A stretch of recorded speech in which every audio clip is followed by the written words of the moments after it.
नमस्कार मंडळी, श्री स्वामी समर्थ. आपल्या सर्वांचं माझ्या या भक्तिमय यूट्यूब चॅनलवरती मनापासून स्वागत आहे. स्वामी समर्थ महाराजांच्या कृपेने आजचा दिवस तुमच्यासाठी सुखाचा, आनंदाचा आणि समाधानाचा जाऊ देत. तुमच्या घरामध्ये नेहमी सुख शांती राहो आणि तुमच्या मनातील योग्य इच्छा पूर्ण होत, हीच स्वामींच्या चरणी प्रार्थना करून आजच्या या सुंदर आणि पवित्र व्हिडिओला सुरुवात करू. उद्या म्हणजेच 17 ऑगस्टला श्रावण महिन्यातील पहिला सोमवार आहे आणि विशेष म्हणजे याच दिवशी नागपंचमी देखील आलेली आहे. त्यामुळे भक्तांसाठी हा दिवस खूपच खास आणि महत्त्वाचा ठरणार आहे. कारण एकाच दिवशी भगवान महादेवांची आणि नागदेवतेची पूजा करण्याची संधी आपल्याला मिळणार आहे. श्रावण महिना भगवान महादेवांना समर्पित मानला जातो आणि आपल्या धार्मिक परंपरेमध्ये नागदेवतेलाही पूजनीय स्थान आहे. त्यामुळे श्रावण सोमवार आणि नागपंचमी एकाच दिवशी आल्यामुळे या दिवसाबद्दल भक्तांच्या मनामध्ये विशेष श्रद्धा पाहायला मिळते.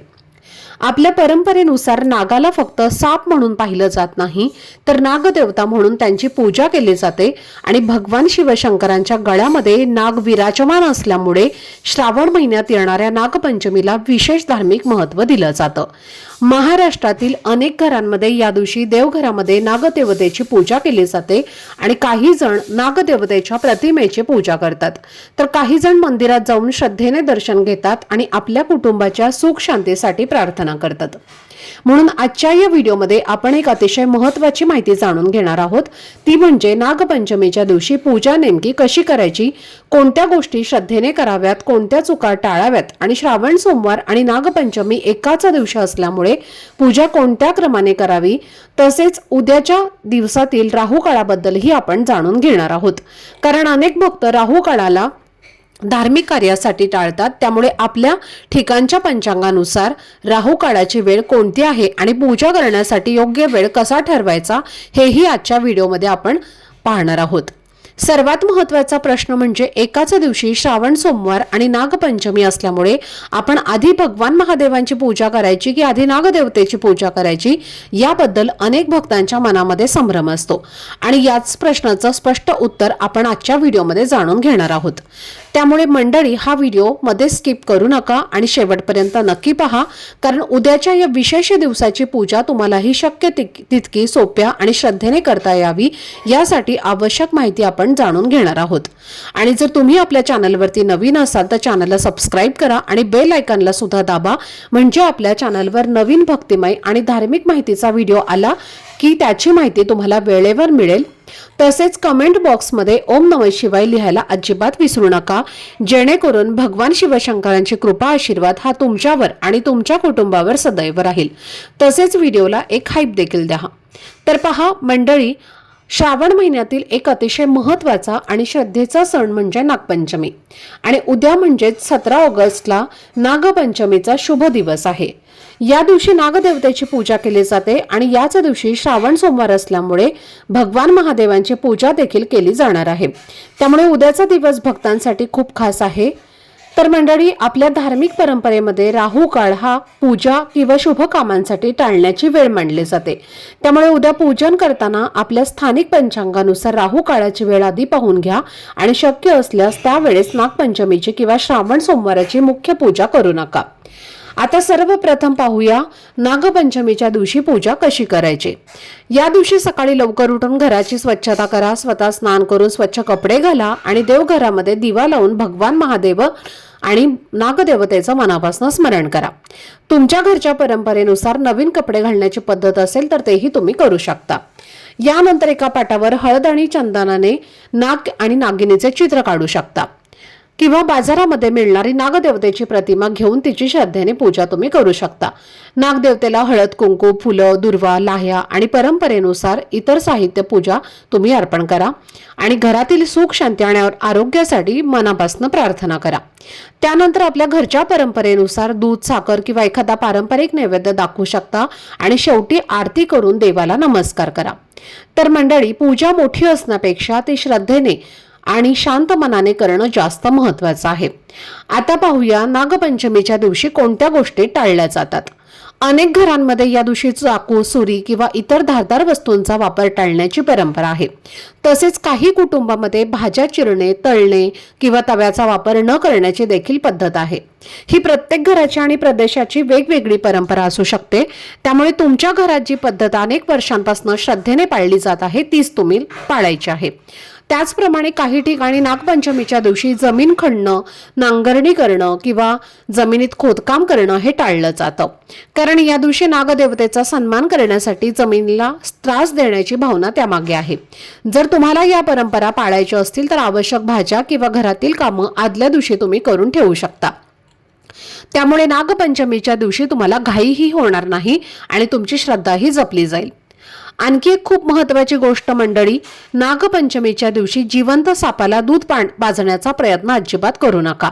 सापांसाठी दूध हे नैसर्गिक अन्न नाही आणि जबरदस्तीने दूध पाजल्यामुळे त्यांच्या आरोग्याला धोका निर्माण होऊ शकतो. त्यामुळे नागदेवतेची पूजा करायची असेल तर नागदेवतेच्या प्रतिमेला किंवा चित्राला आपल्या परंपरेनुसार नैवेद्य अर्पण करणं अधिक योग्य आणि सुरक्षित आहे.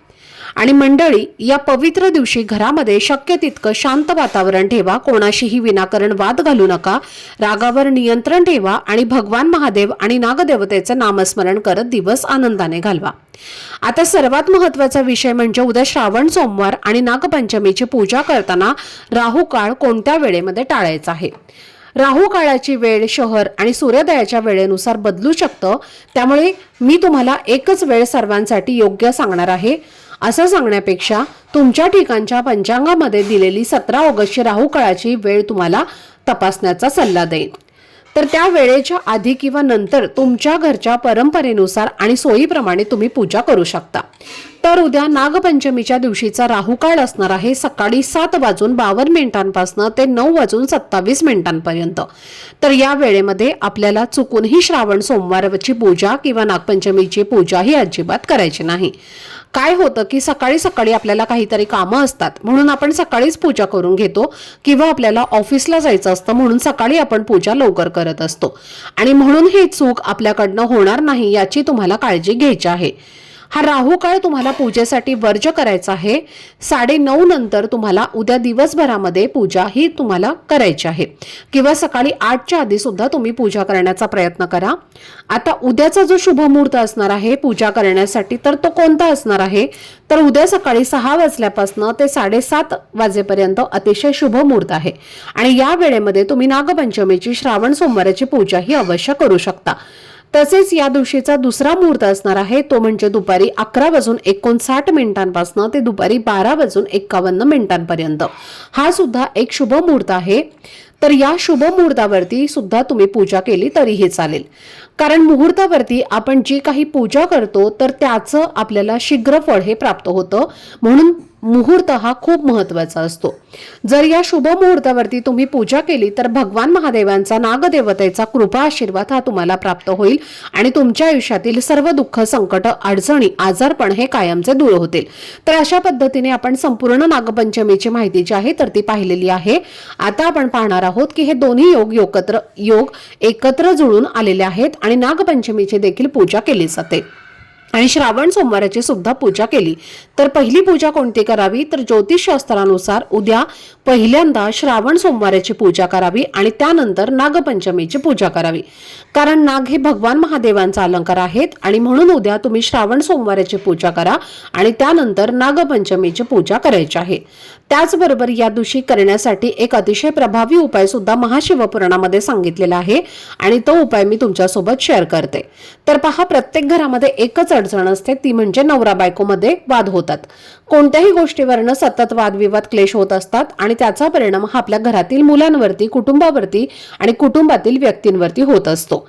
आणि म्हणून जर तुमच्या घरामध्ये जर खरंच अशी समस्या असेल, नवरा बायकोचं अजिबात पटत नसेल, कोणतीही गोष्ट बोलायला गेलं तर त्याचं रूपांतर हे भांडणामध्येच होत असेल, बायको व्यवस्थित वागत नसेल, नवरा व्यवस्थित वागत नसेल, जर असा गैरसमज तुमच्यामध्ये असेल तर एक उपाय तुम्ही हा करायचा आहे. काय करायचा आहे तर उद्या दोघांनी मिळून व्रत करायचं आहे आणि जी नागाची प्रतिमा असते म्हणजे जो नाग असतो तांब्याचा किंवा पितळेचा जो नाग असतो तर तो तुम्हाला घरी खरेदी करून आणायचा आहे आणि हा फक्त जाऊन तुमच्या घराजवळ असणाऱ्या महादेवाच्या मंदिरात शिवलिंगावरती अर्पण करून यायचा आहे आणि हात जोडून तुमची जी काही समस्या आहे तर ती तुम्हाला सांगायची आहे।